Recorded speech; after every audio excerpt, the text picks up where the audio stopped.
أعوذ بالله من الشيطان الرجيم بسم الله الرحمن الرحيم الحمد لله رب العالمين والصلاة والسلام على أهل بيته الطيبين الطاهرين المعصومين أما بعد فقد قال الحكيم في كتابه المجيد وفرقانه الحميد بسم الله الرحمن الرحيم الحمد لله رب العالمين الرحمن الرحيم مالك يوم الدين إياك نعبد وإياك نستعين اهدنا الصراط المستقيم صراط الذين أنعمت عليهم غير المغضوب عليهم ولا الضالين. Today we are discussing a few other terminologies. So first one is Al-Alamin. Alhamdulillah Rabbil Alameen. We discussed in detail um, the term Allah and Rabb and Malik. So today we are going to discuss Alameen. So exactly what is the meaning of Alameen? The word Alameen is the plural form of the word Alam. So uh, when we say Alameen, the word Alameen is the singular form is Alam and the plural is Alameen, and it means Ma yu'lamu bihi. What is the meaning of Ma yu'lamu bihi? Things are known for it. So it is used as a means of understanding. So why it is called Alam? So how can we relate it with the knowledge? So every world is a sign of Allah through which we get the knowledge of God. So it means the collection of different creatures like the world of men, the world of animals, the world of planets, and the world of the east and west. So this is just an example. We can say from here that when the word Alameen is used in the Quran, so Alameen is plural. So we have to find out the plural. So where is the plural? So there are different plurals mentioned by our Mufassirin. So this is the first point. So they are saying that as in our daily life, we are using this word, word of man, world of animals, world of planets. So when Allah says Rabbul Alameen, so it means all of these words that we are normally discussing. Some have introduced the two forms of the world, the greater world and the lesser world. The man is referred to as a lesser world.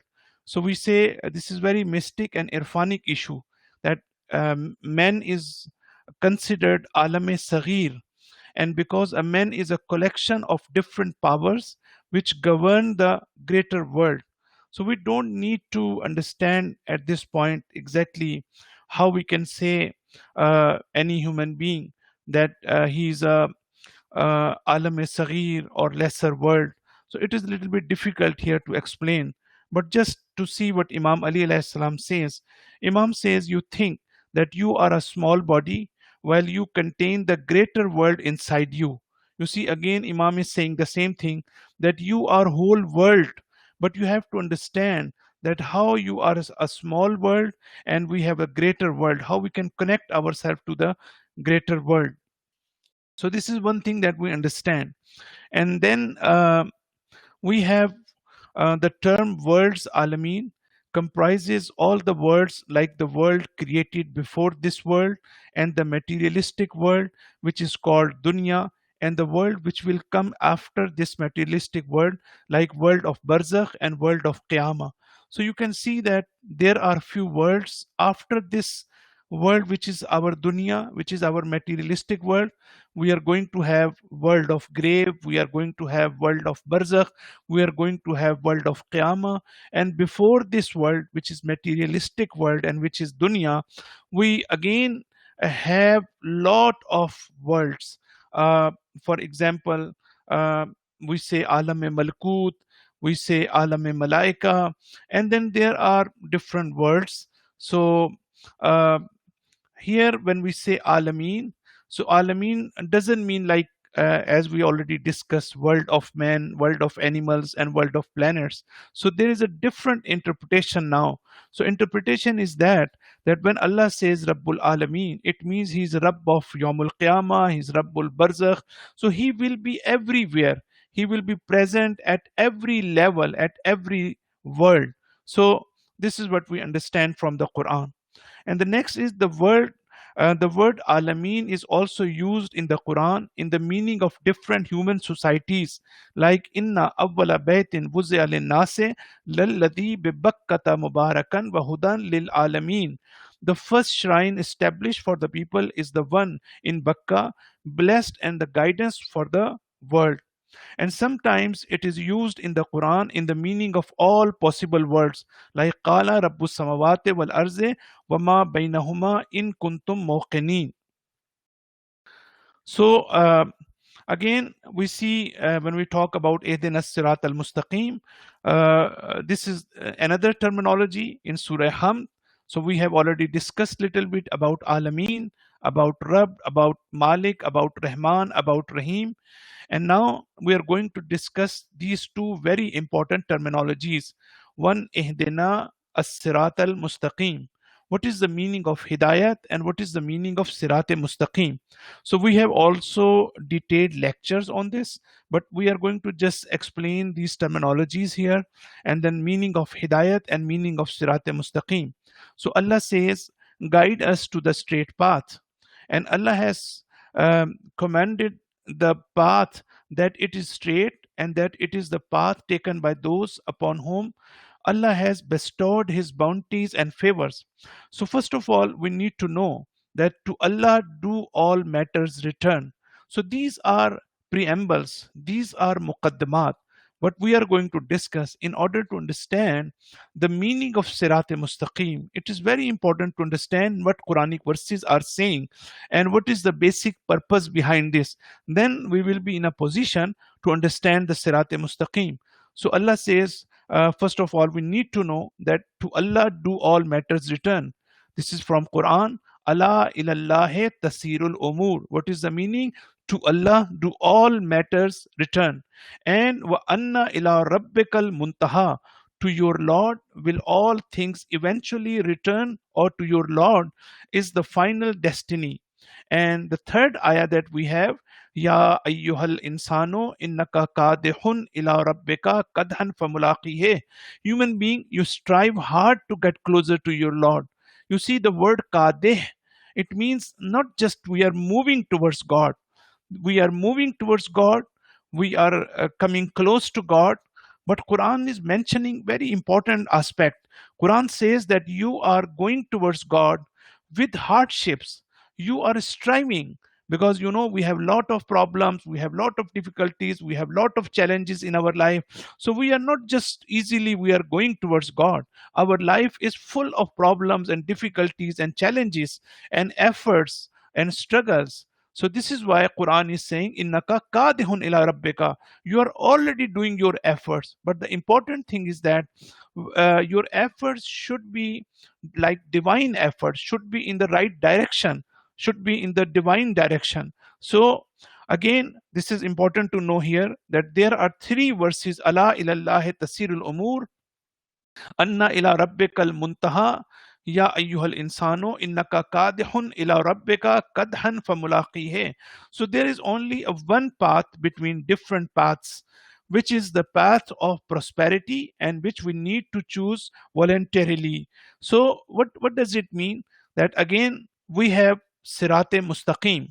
This is only one path and we have to choose this. We are not forced to choose this. We have to have free will. If we don't have free will, then there is no worth at all. So if there is any worth, the worth is related to our ikhtiyar and what we do voluntarily or with our free will. We see that since it is a path, so we must travel on it towards the destination. We are discussing about Sirat Mustaqim. So when we say that Sirat is path, it is the way. So it means that we have to travel on it. We have to have our journey, and we cannot move from one place to other place if we don't have like kind of path or kind of way. So it can be materialistic and it can be like spiritual. So since it is a path, so we must travel on it towards the destination. So if there is any way, whenever, even if our daily life, when we see and we are going outside, we see that there is a road, there is a kind of way. So there must be a destination as well. So we have to move on this straight path towards perfection. So we need to elevate ourselves at every stage and continue our journey with spiritual enhancement. So we have to, this is not just when we see in the Quran, this is straight path. A straight path is not like that we are just going straight and straight. We are going towards upward. Our journey is to raise to higher position. Our journey is towards perfection. At every level, we have to attain kind of perfection. There must be kind of reform, maybe spiritual reform. So this is why one word that I use here, I think this word is very important. Whenever we are talking about Sirat Mustaqim, it is important for us to know and remember this word. So we need to elevate ourselves first at every stage and continue our journey with spiritual enhancement. So spiritual enhancement is also required. We have to explore this path of elevation. So when we talk about this path, this is not only we say that this is somewhere existing and then we will go and then we will take this way. No, we have to explore this. Of course, this path is already existing, but this is not materialistic path. This is a spiritual path, and we have to explore this, and we are not supposed to create it, in the sense that this path is not like the materialistic path which exists out of our existence. Rather, it is available within ourselves in the form of natural potentials to reach our goals. And again, the straight path has some stages.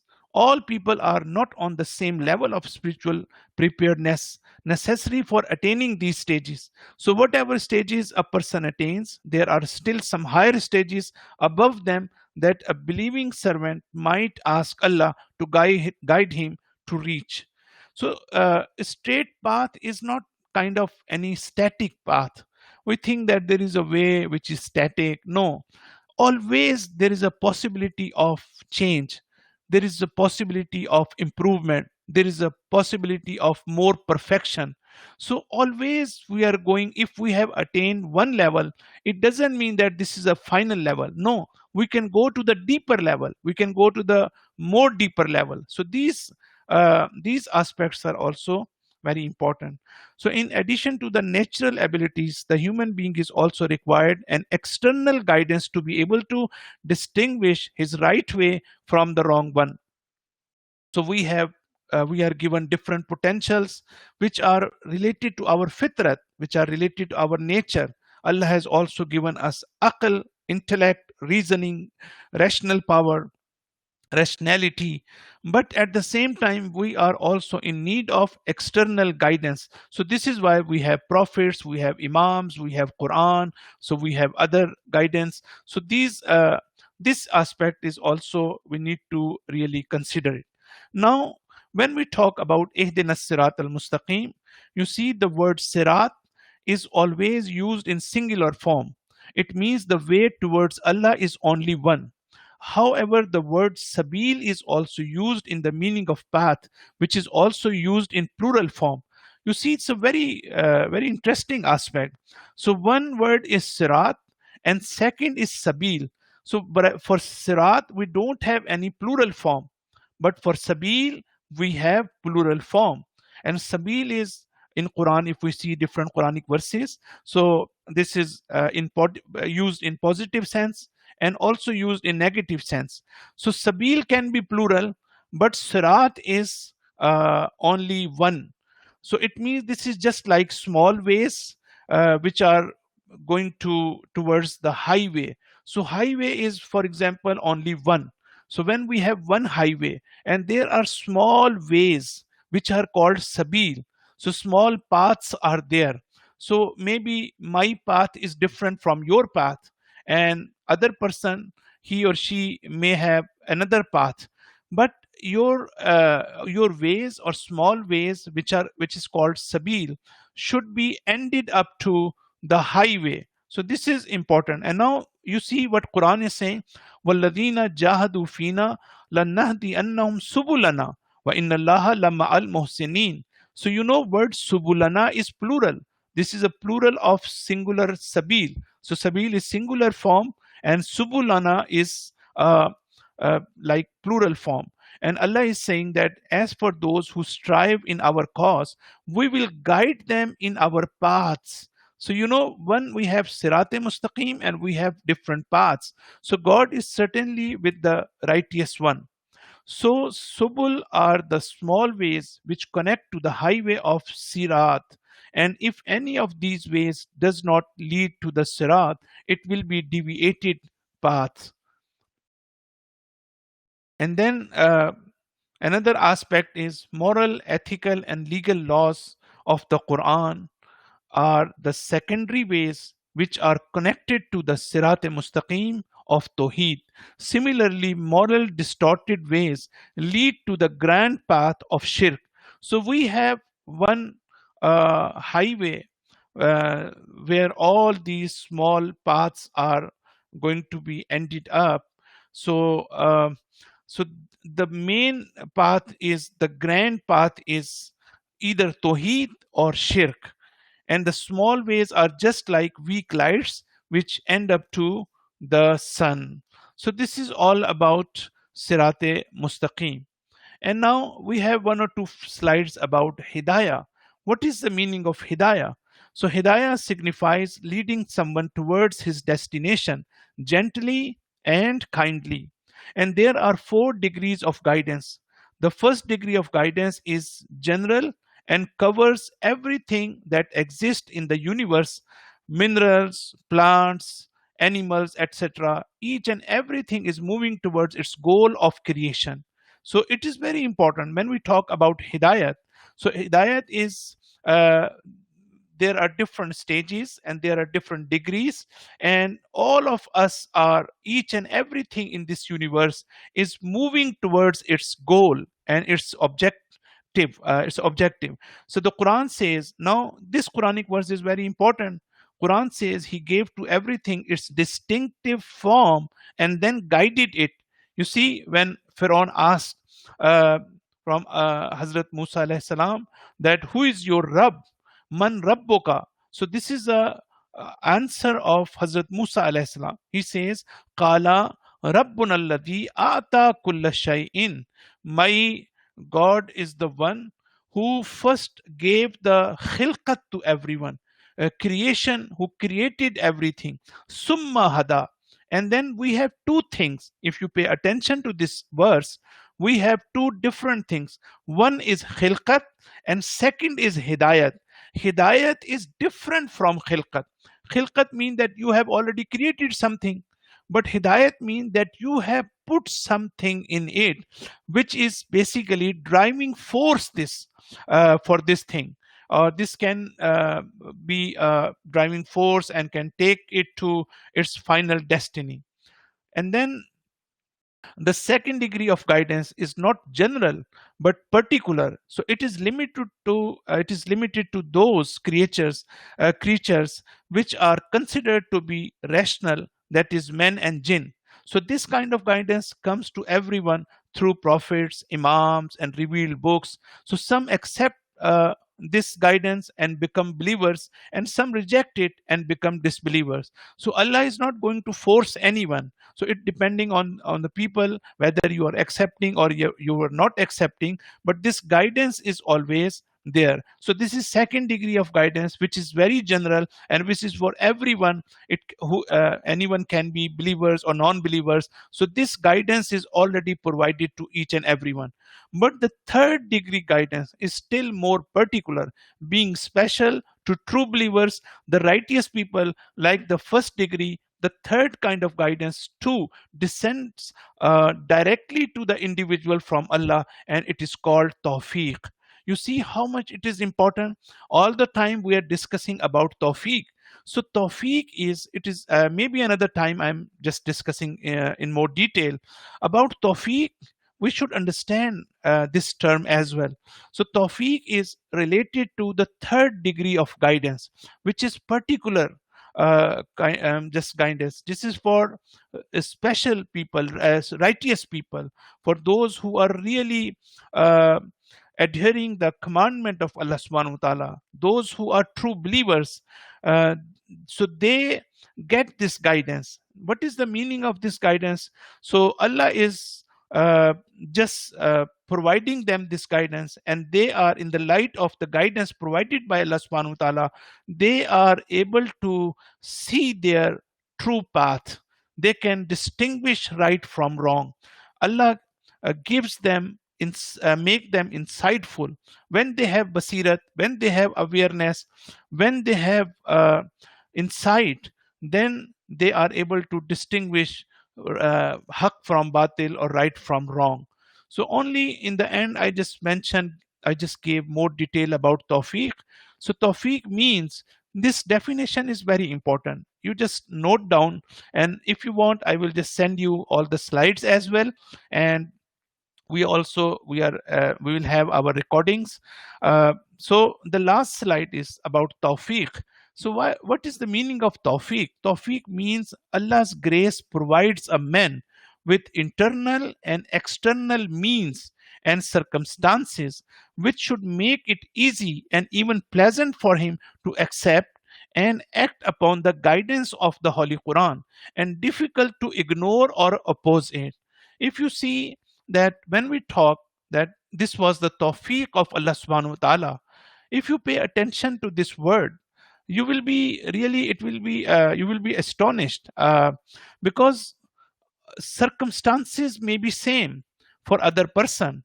You also have the same circumstances, inner circumstances, outer circumstances, external circumstances, but the way God is harmonizing these circumstances with you, then you can easily take benefit from them, and then you can continue your journey. But other person, he's not getting the tawfiq. So circumstances are close to you. For example, I will give you example. For example, uh, we have uh, we have somewhere in our area, we have alim, we have someone knowledgeable person, and we are also ignorant of so many things. We can get benefit from him. But why some people are going and getting benefit from him, but some people they don't? Because they don't have this tawfiq. So circumstances are always same, but tawfiq is not there. So there is a kind of Allah is helping us, and then giving us more tawfiq. Then this helps us to really find out our true path. So this is all about Sirat Mustaqim and Al Hidayah, and which was important. Inshallah, we will continue. So others terminologies of Surah Hamd, or maybe Surah Baqarah, we will start next time. So thank you very much. If you had any, if you have any question, so you can ask this, but we don't have much time now. So you can just write for me, because I'm going to start another lecture which is related to the revenge or wrath of Allah subhanahu wa ta'ala. And we need to understand that if you have got the invitation, so you can come and join us. Thank you very much.